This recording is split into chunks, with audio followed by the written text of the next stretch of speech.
Hello, everyone. Today I'm coming to you from Agonda Beach, which is a tiny little village, about 3,000 people, I think, on the west coast of India in the state of Goa. And I've been here for about a month and I'm going to leave in a few days. So I thought I'd take a few minutes, and prepare a video that kind of shows you a little bit about the town, should you ever decide to visit here yourself. That's it. Without further ado, I hope you enjoy it. Here it is.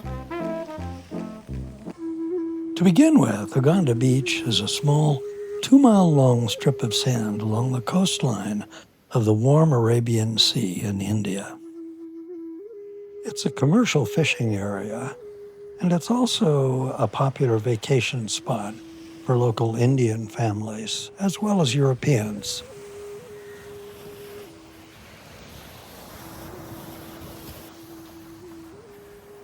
Sometimes the water here is great for swimming, and other times it's better left to the surfers.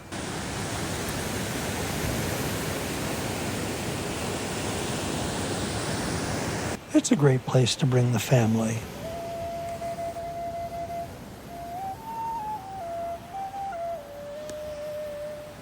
For that matter, it's a great place to come and play cricket on the beach.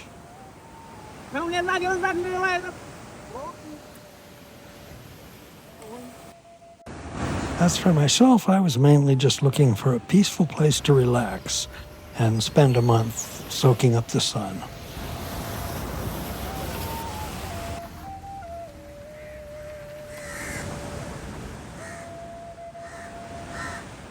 And let's not forget the sacred cows of India either. Although interestingly enough, the state of Goa, India, is one of the few places in India where hamburger, for instance, and steak are sold. Cows are not protected here the way they are in some other states in the country.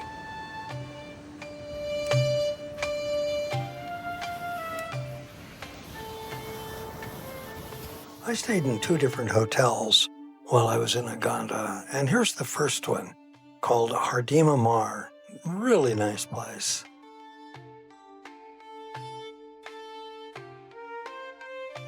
Hardima Mar sits right on the one main street, and it also sits on the beach. There's a little bit of a labyrinth to get back to it because you have to walk from the street back to the hotel itself, which, as I said, sits on the beach. But I found my way eventually.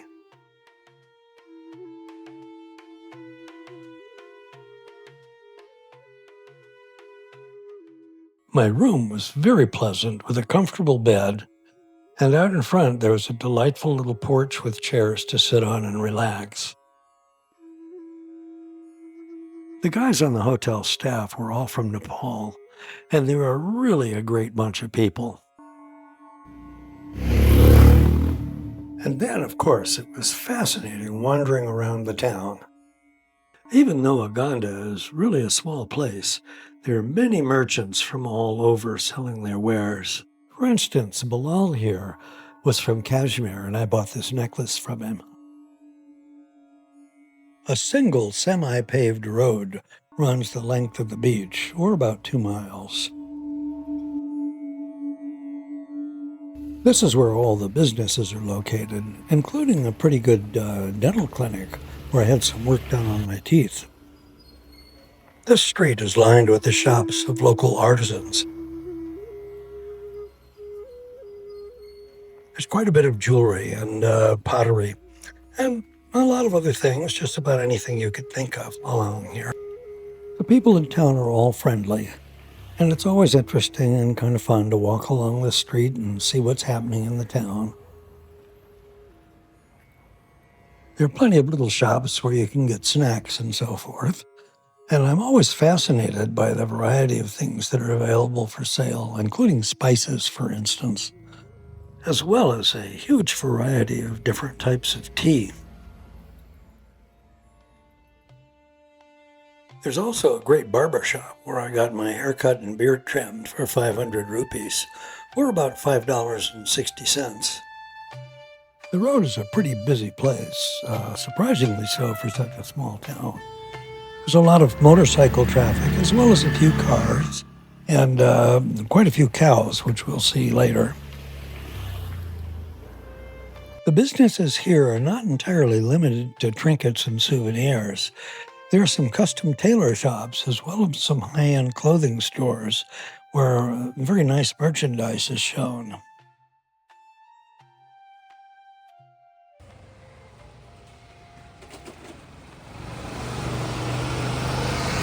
Yoga studios are popular here too, and there's even a nice modern gymnasium on one of the side streets. And then there are the cows, plenty of them everywhere, all over the streets, as well as on the beaches and in the fields. Because Goa was once a Portuguese colony, there are many Catholic churches here too. For instance, this is a Catholic school. And did I mention that there are plenty of cows everywhere you look?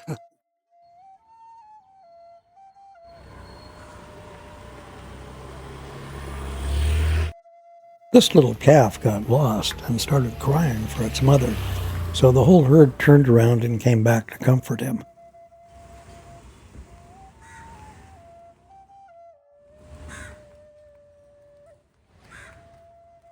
And the cows don't just stay put in one place, they wander.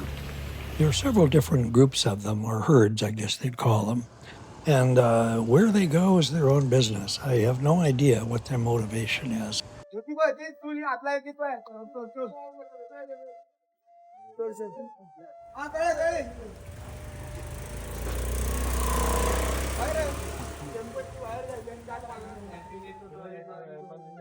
When the sun goes down, it cools off quite a bit, and people come out and wander the streets and the restaurants.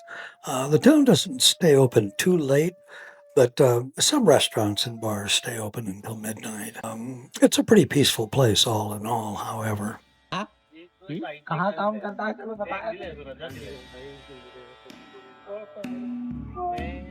The visitors here include people from all over India, as well as Europe and all over the rest of the world. And there are plenty of restaurants to go around. This place in particular, Kopi Desa, tends to be more of a European hangout, although Indian people come here too. But Kopi Desa does specialize in some European foods, especially British stuff. And on Sundays, they have roast beef, for instance. Still, it's a pretty laid-back place, comfortable for dogs, and a friendly place where a lot of Europeans tend to gather. And needless to say, it's more expensive than anywhere else. Nonetheless, you can get a good meal there for under $15. For me, the big draw was the beach, of course. And here's the second place where I stayed. It's called Agonda Sunset.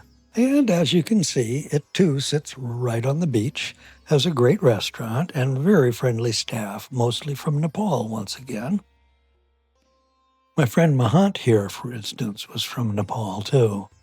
And he helped me quite a bit while I was staying here at the hotel. My nice little cabana was right beside the restaurant. Very convenient location.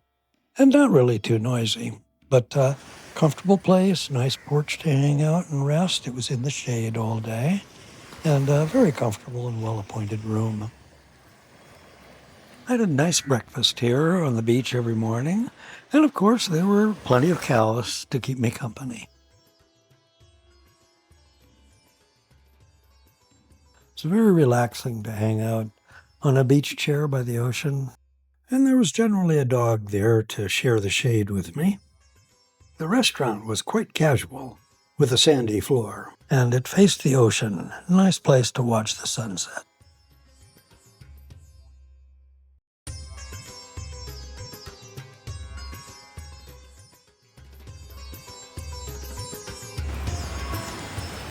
There are a couple of surfing schools in Agonda, if you think you'd like to give that a try. And there are horses available for riding, too, if you care to do that. Although this guy was more interested in texting someone.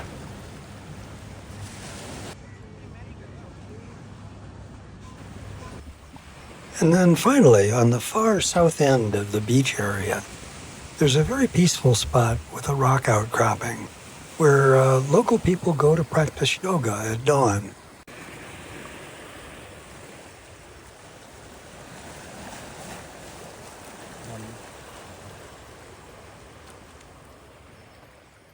So one morning, Mahant and I took a walk out there just after dawn. This is a very quiet area, pretty far beyond the hotels and most of the tourist traffic. It also lies just beyond the areas where the boatmen work on their boats.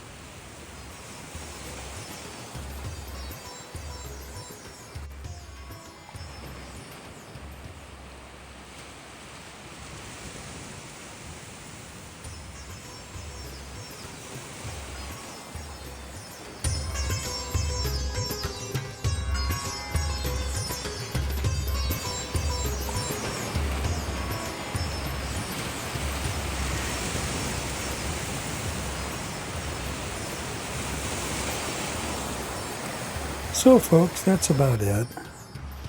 This is Agonda Beach. It's a quiet little strip of sand along the coastline of India in the state of Goa. And hope you've enjoyed taking a look at it. And if you're ever in the area, you should stop in and pay a peaceful visit.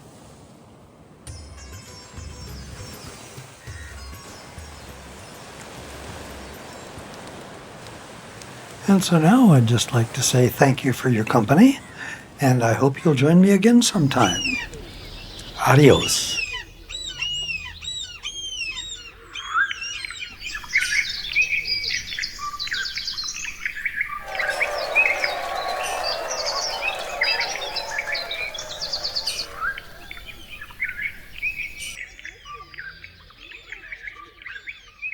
Ha ha ha ha.